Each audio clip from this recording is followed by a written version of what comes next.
John had always loved the quiet life on his ranch. The land stretched wide, with rolling fields of grass, a white fence that hugged the edges of his property, and a long gravel driveway that wound its way to his front porch. At the very end of that driveway stood his mailbox, a simple but sturdy wooden post with a metal box perched on top. It wasn't fancy, but it fit the ranch style perfectly. Each morning, John would stroll down with a cup of coffee in hand, open the box, and sort through his letters while watching the sun rise over the hills. It was a small ritual, but one he enjoyed. That's why it bothered him so much when one summer morning he found the mailbox leaning at a strange angle, the post cracked, and fresh tire marks carved into the dirt beside it. He bent down, inspecting the damage. The front of the box was dented as if it had been kicked or slammed into by something heavier than a baseball bat. The post was splintered at the base, and letters lay scattered in the dust.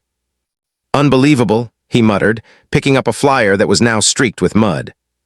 At first, he tried to reason with himself. Maybe it was just an accident. Someone could have taken the corner too sharp, or maybe a delivery truck had misjudged the driveway in the dark. Things like that happened from time to time. He told himself not to overthink it. But the next week it happened again. This time the mailbox wasn't just leaning, it was crushed flat against the ground. The tire tracks were clearer now, pressed deep into the dirt as if whoever had done it hadn't even bothered to slow down. John replaced the post, hammered in a new one, and shook his head at the mess. He wanted to believe it was bad luck, but the thought nagged at him. Days passed, and for a while the new mailbox stood proud. Then one early morning, John walked down to find the same destruction waiting for him. Another smashed box, another set of tracks, another morning ruined. The pattern was impossible to ignore. Whoever was behind it, this wasn't just carelessness. Someone, or maybe several people, were deliberately targeting his mailbox. John stood by the wreckage, his hands resting on his hips. He wasn't a man who lost his temper easily, but frustration bubbled beneath the surface. The mailbox was part of his ranch's identity, and every time it was destroyed, it felt like an insult. Worse, his mail was constantly delayed or lost, and that created real problems with bills, deliveries, and letters he was expecting. That evening he mentioned it to his neighbor, Ellen, while repairing the fence between their properties. She frowned, wiping her hands on her jeans. "You too," she said. "I've seen cars speeding past your driveway at night. Sometimes they swerve a little too close. Teenagers, maybe, or someone with too much time on their hands." John nodded but didn't say much. He didn't like jumping to conclusions, but Ellen's words confirmed what he'd been thinking. It wasn't an accident. The following week, it happened yet again. This time, John replaced the post with a sturdier one, hoping it might last longer. But by the weekend, the mailbox was lying face down, the wood cracked clean in half. He found himself standing in the early morning chill, holding the broken pieces in his hands. It wasn't just the inconvenience anymore, it was the principle. Someone was treating his property like a joke, and the more they got away with it, the bolder they became. Later that night, as John sat on his porch with his coffee growing cold in his hands, he stared down the long driveway at the empty space where his mailbox used to stand. The ranch was quiet, the stars stretching wide overhead, but he couldn't shake the feeling that someone out there thought they had the upper hand. For the first time, he began to wonder not just about who was behind it, but what he was going to do about it. Replacing the mailbox again would solve nothing. Whoever was running it over would only come back. The broken wood and scattered letters had become more than a nuisance. They were a challenge. And John, though a patient man, was starting to feel that it was a challenge he'd have to answer. The next morning, John was at the hardware store, staring at rows of posts, brackets, and mailboxes. He had been here too many times in the last few months, and each trip left him more annoyed than the last. "Back again," the clerk behind the counter said with a sympathetic grin. John forced a smile. "Yeah, same problem." The clerk shook his head.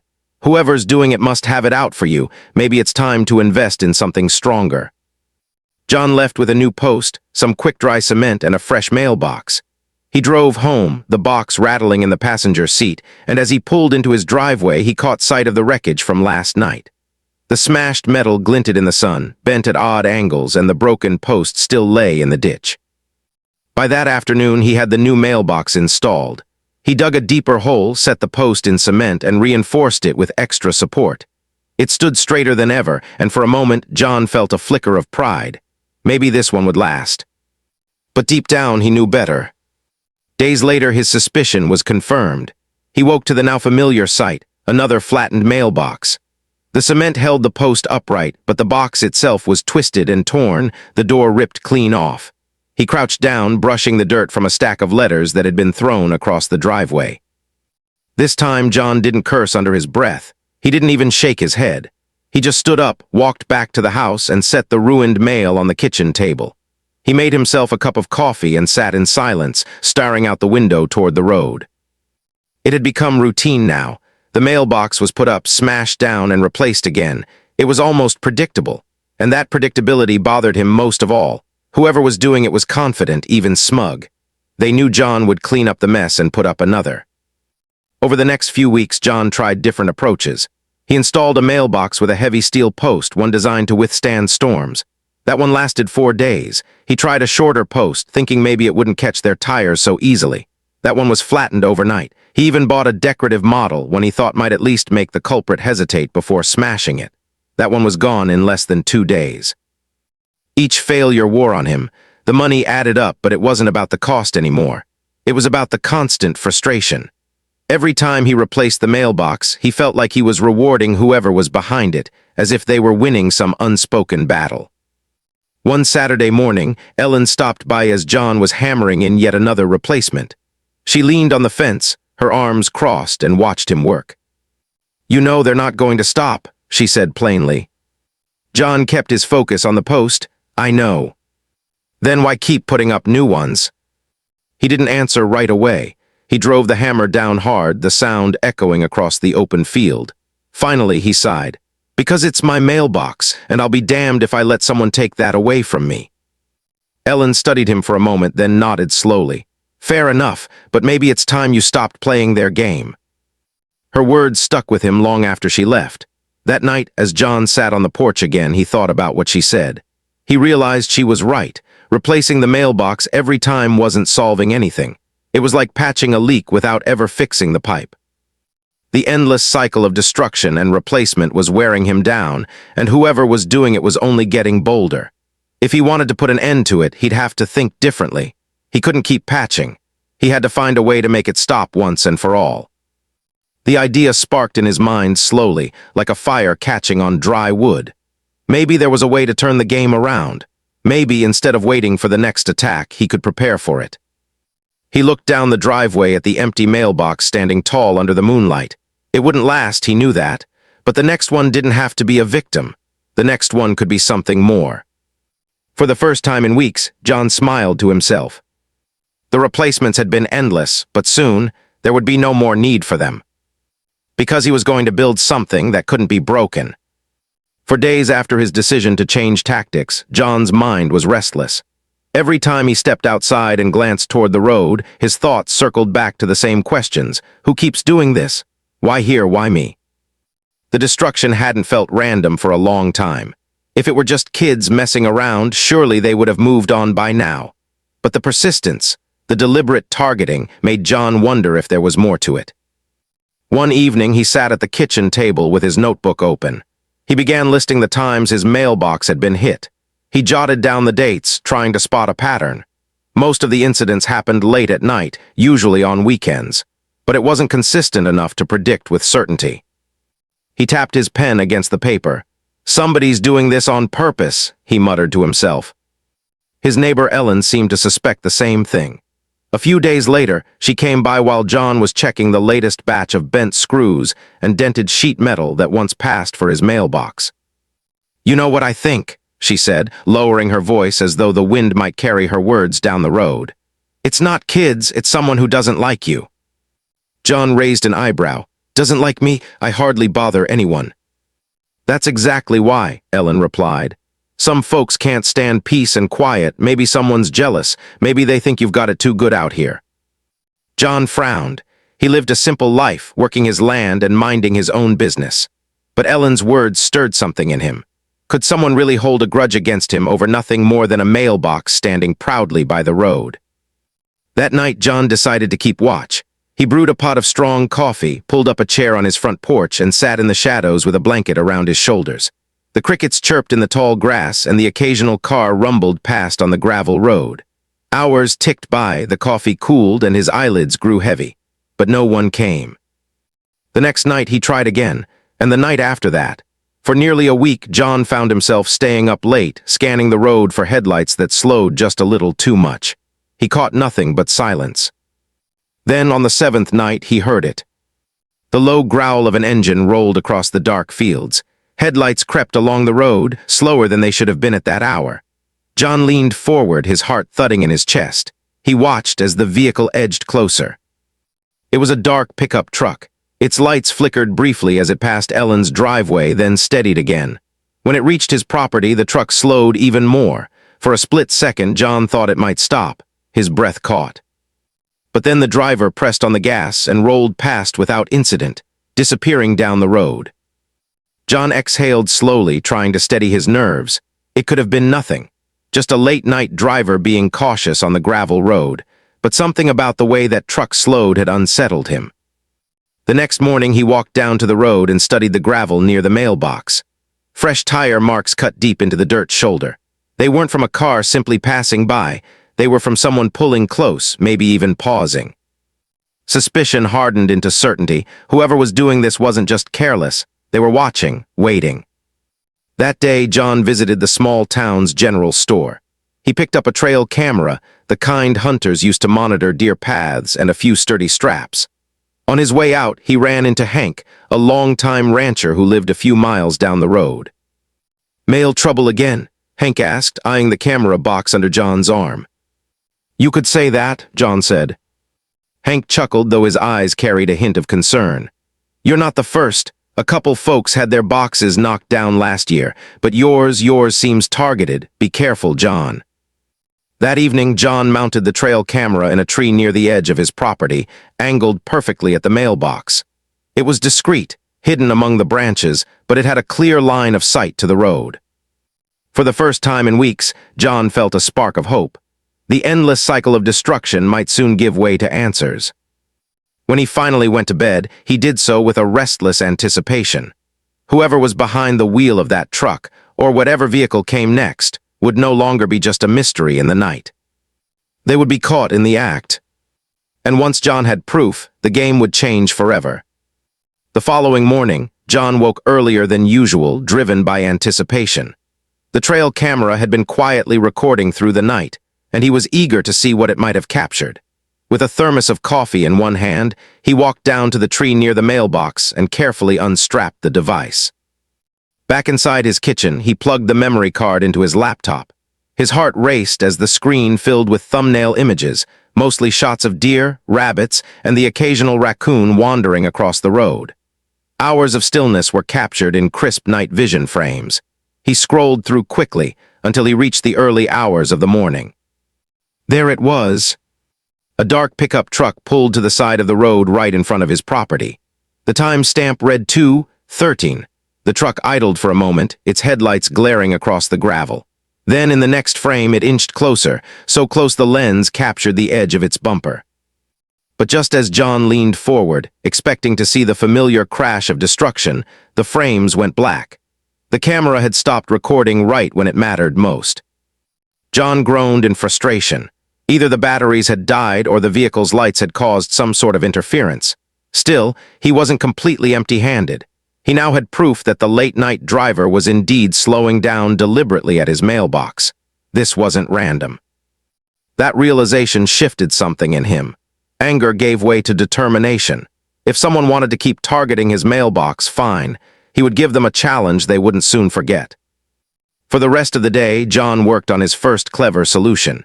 He visited the hardware store in town, picked up a set of heavy-duty steel posts, a bag of concrete mix, and a fresh can of paint. When he returned home, he set to work with the focus of a craftsman building something that would last. By late afternoon, he had dug a deep hole beside the road.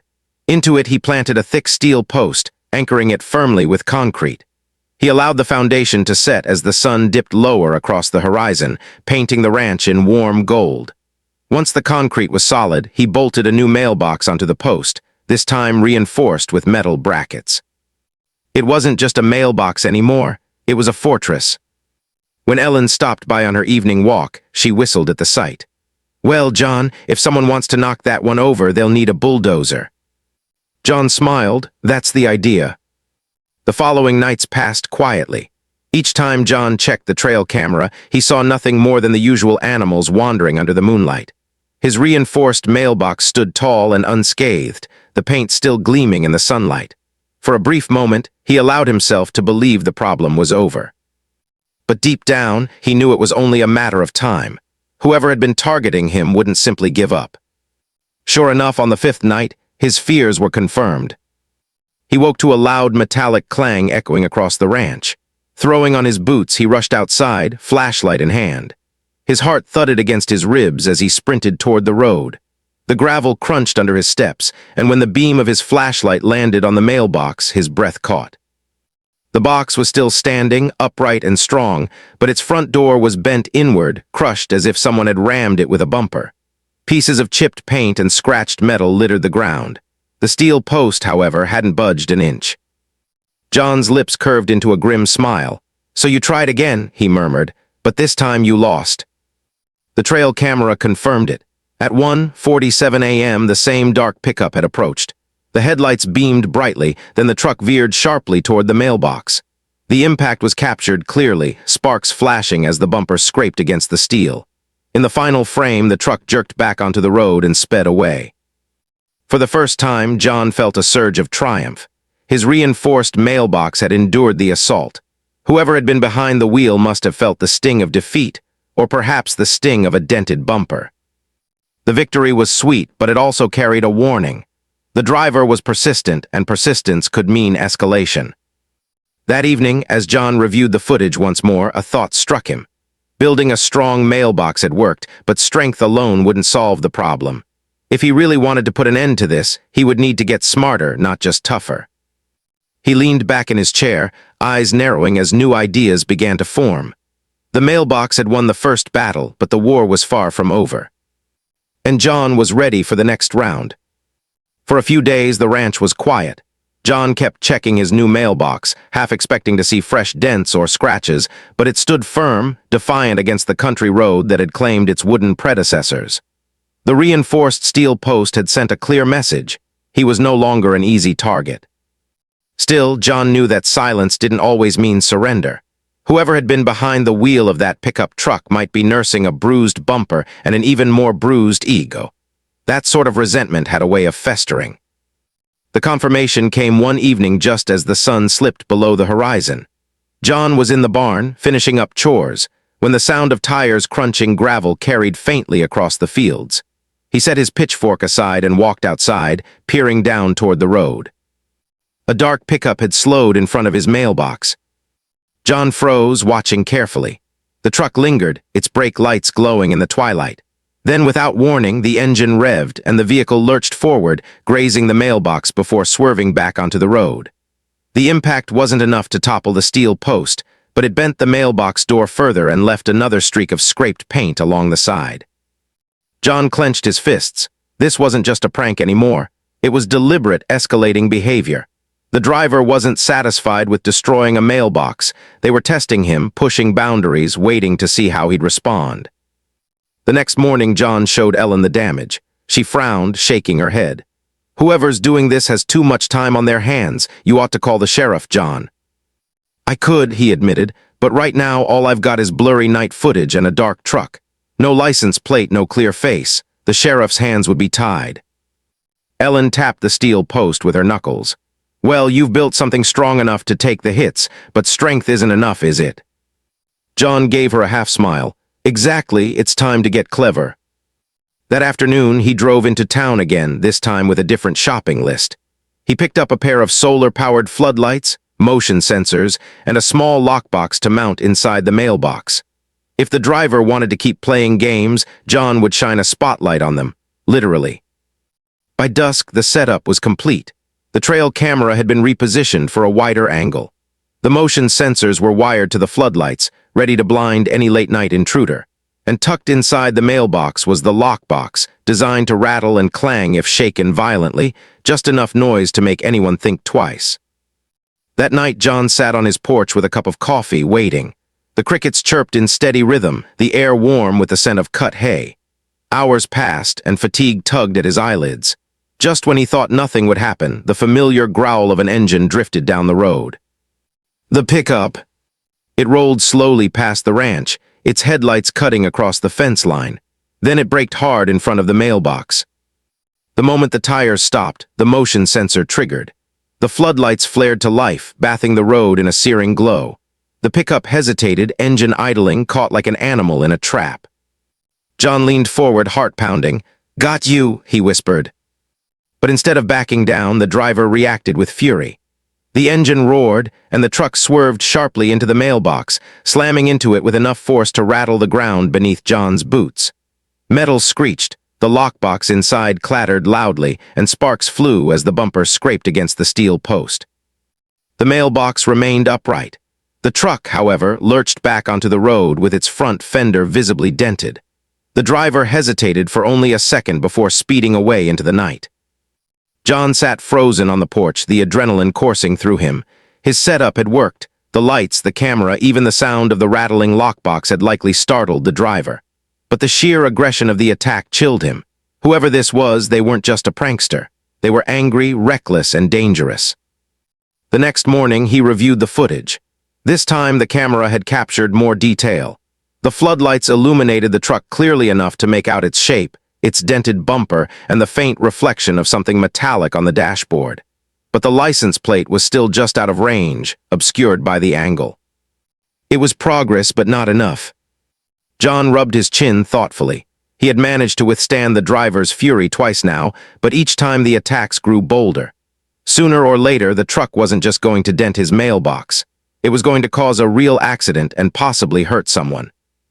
As he stared at the battered but still standing mailbox, John made a decision. The time for half measures was over. If the driver wanted a war, then he would build a mailbox that couldn't just withstand attacks. It would end them. And this time, there would be no mistaking who came out on top. John spent the next few mornings in quiet reflection, walking the stretch of gravel road that ran past his ranch. The mailbox, scarred but upright, seemed almost like a soldier that had survived battle, battered but refusing to fall. He admired it, yet he knew it was only a matter of time before the mysterious driver returned for another round. The truck's aggression had been building, and John could read the pattern. First, it was casual swipes, then deliberate hits. The last time the driver had launched a full attack under glaring floodlights. The man behind the wheel wasn't embarrassed, he was angry. That was why John knew he couldn't just stop at making the mailbox tough. He had to make it untouchable, something that would render any future assault pointless. He called Ellen one morning to share his plan. She listened quietly on the other end before chuckling. "John, you're turning into an engineer more than a rancher. What exactly do you have in mind?" "A fortress," John replied. "Something that looks like an ordinary mailbox, but beneath it, steel and concrete. Enough reinforcement that a truck won't just fail to knock it down, it'll regret trying." Ellen laughed, but she knew better than to doubt him. John had a way of following through when he set his mind to something. That afternoon, John drove to the supply store in town, where he loaded his truck with heavy-duty materials. Steel beams, reinforcement bars, quickset concrete, a new mailbox shell that looked standard from the outside but would be mounted on something far from ordinary. Back at the ranch, he began digging. The summer sun beat down on him, sweat running into his eyes as he worked the shovel into the earth. 2 feet deep, then 3, then nearly 4, he wasn't just planting a mailbox, he was laying the foundation for a monument. When the hole was ready, John lowered in the steel post, its thick body designed to extend far beneath the ground. Around it, he poured concrete, layer upon layer, until the base hardened into something that would rival the strength of a fence post meant to anchor a gate. The next step was the disguise. He welded a steel sleeve to the post, then attached the new mailbox shell to it. From a distance, it looked like a typical rural mailbox, painted a simple black with a red flag. But beneath the surface, it was reinforced with solid steel walls and lined with bolts that tied it to the concrete foundation. No ordinary driver would notice the difference, but anyone foolish enough to ram it would discover painfully that this mailbox wasn't a decoration. It was an immovable barrier. Ellen stopped by that evening to check on his progress. She whistled when she saw the finished product. "That's not a mailbox, John, that's a monument." John grinned, wiping his hands on his jeans. And the best part is it looks just like the old one. No one will know until they try. That night, John settled onto the porch again, keeping watch. The new mailbox stood proudly by the road, gleaming faintly under the moonlight. The floodlights were ready, the trail camera primed, and his heart steady. He didn't feel nervous this time. He felt prepared. Hours passed in silence, broken only by the occasional hum of cicadas and the rustle of night wind through the trees. Then, just past midnight, the low growl of an engine cut through the air. The pickup returned. Its headlights swept across the ranch fence, illuminating the steel mailbox ahead. John sat forward in his chair, his jaw tight. The truck slowed, then braked. For a long moment it just idled, as though the driver was debating whether to strike again. Then, in a sudden roar of defiance, it surged forward, barreling straight at the mailbox. The impact rang out like a thunderclap. Metal against metal, steel against steel. The reinforced mailbox didn't budge. Instead, the truck jolted violently, its bumper crumpling inward. The driver must have realized immediately what had happened because the truck lurched back, then swerved clumsily onto the road, trailing sparks from its undercarriage. John's floodlights snapped on, flooding the scene in blinding white.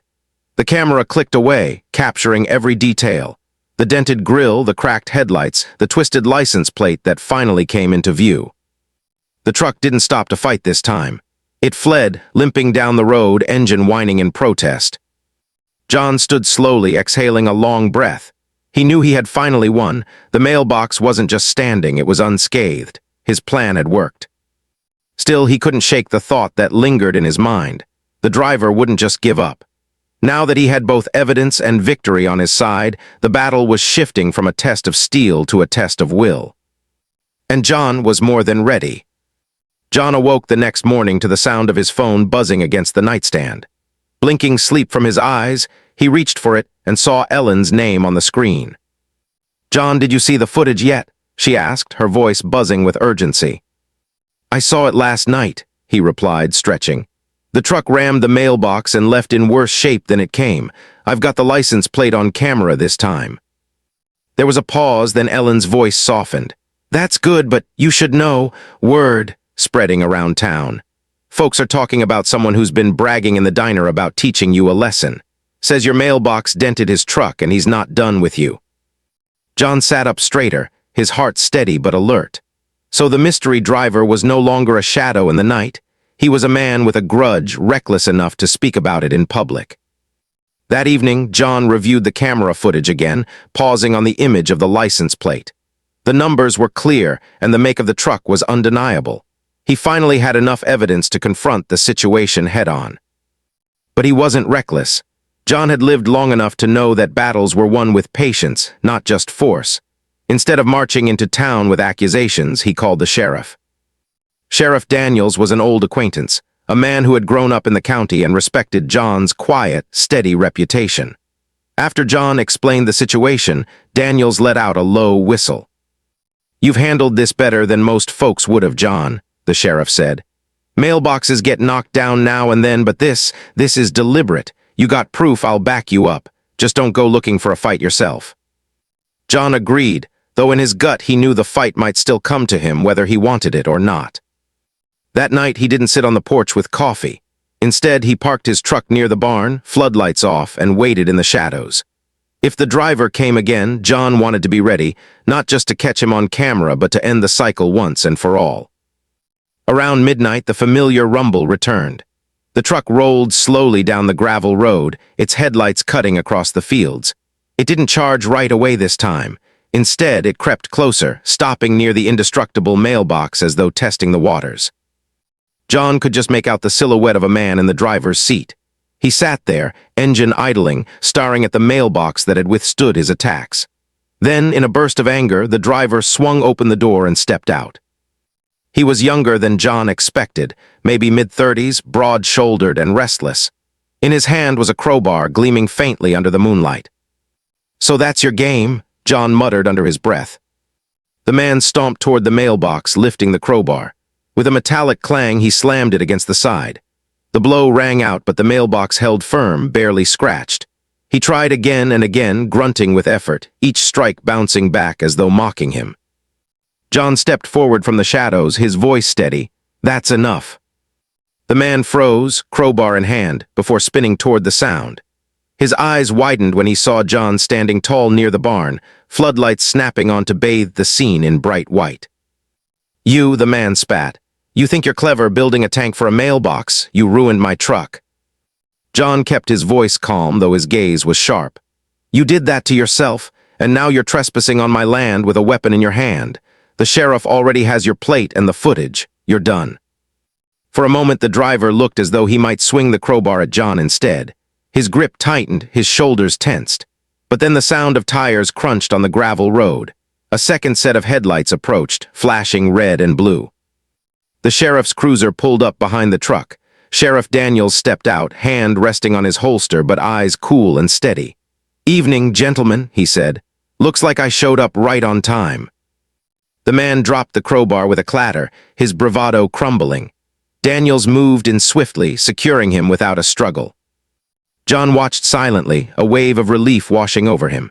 For weeks he had fought this battle alone, mailbox against truck, silence against aggression.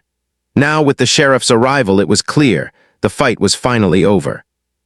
As the man was led to the cruiser, Daniels gave John a nod. "You did right by calling me, and that mailbox of yours, well, let's just say it might be the toughest one in the county." John allowed himself a small smile. It served its purpose.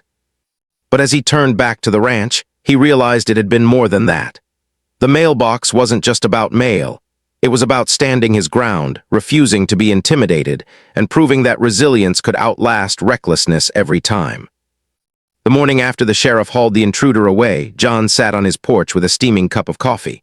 For the first time in weeks, the air felt light. The ranch stretched before him in its quiet expanse, the fences lined neatly, the fields glowing with the first touch of dawn. And there, at the end of the gravel road, stood the mailbox.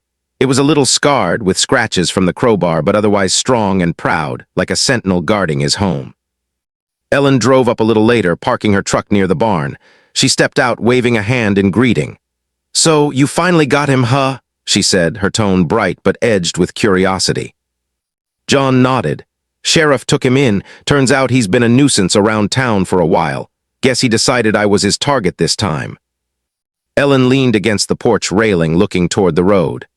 "I heard some of the folks at the diner talking about it. Word's spreading. People aren't laughing about your mailbox anymore. They're admiring it.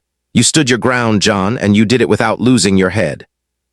He let out a quiet chuckle. "Never thought a mailbox would make me the talk of the town." They shared the moment in comfortable silence before Ellen added softly, "Truth is, it wasn't about the mailbox, was it?" John sipped his coffee, considering her words. "No, it was about respect, about not letting someone push you around. Out here, a man's home is his refuge. If you can't defend that, what do you have left?" Later that day, Sheriff Daniels stopped by to update him. The man who had been caught was named Rick, a hot-headed newcomer who had been trying to prove himself around town. "He's facing charges now," Daniels explained. "Property damage, trespassing, reckless driving, the works. I doubt he'll be bothering anyone for a while." John listened quietly, nodding. "Good, I never wanted trouble, just wanted peace." Daniels gave him a long look, then said with a half-smile, "Well, you got more than peace, John. You set an example. Folks around here won't forget how you handled this. You didn't stoop to anger. You let patience and persistence win." After the sheriff left, John took a walk down the long drive toward the mailbox.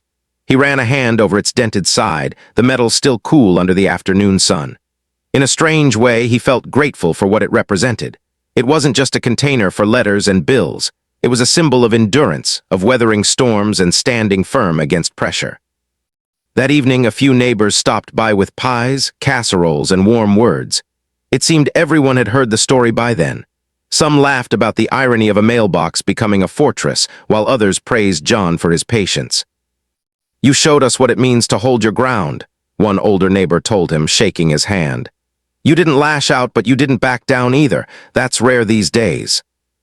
John accepted their words graciously, though inside he felt humbled. He hadn't set out to become a symbol. He had only wanted his peace. But perhaps that was the point. Sometimes the strongest lessons came not from speeches or declarations, but from simply living true to your principles. When the last guest left and the ranch was quiet again, John sat once more on the porch. the stars spilling across the night sky. He thought of the long weeks of frustration, the nights of waiting in silence, and the tense final confrontation. All of it had led to this stillness, this clarity. He realized something then. Resilience wasn't about building walls so high no one could climb them. It was about choosing how to stand when others tried to knock you down. It was about knowing when to fight and when to let patience do the work. The mailbox with its scratches and dents was a perfect reminder of that truth. It wasn't flawless, but it was unbroken. And so was he. As a cool breeze drifted through the fields, John leaned back, closing his eyes for a moment. Tomorrow would be another day of ranch work, fences to mend, animals to feed, grass to cut. Life would return to its rhythm. But from now on, every time he walked past that mailbox, he would see more than steel and bolts. He would see a lesson in persistence, a story of standing tall, and a reminder that peace was worth protecting. For John, that was enough. The battle was over and the ranch was his again, not just the land but the calm that came with it. And as long as the mailbox stood, so would he.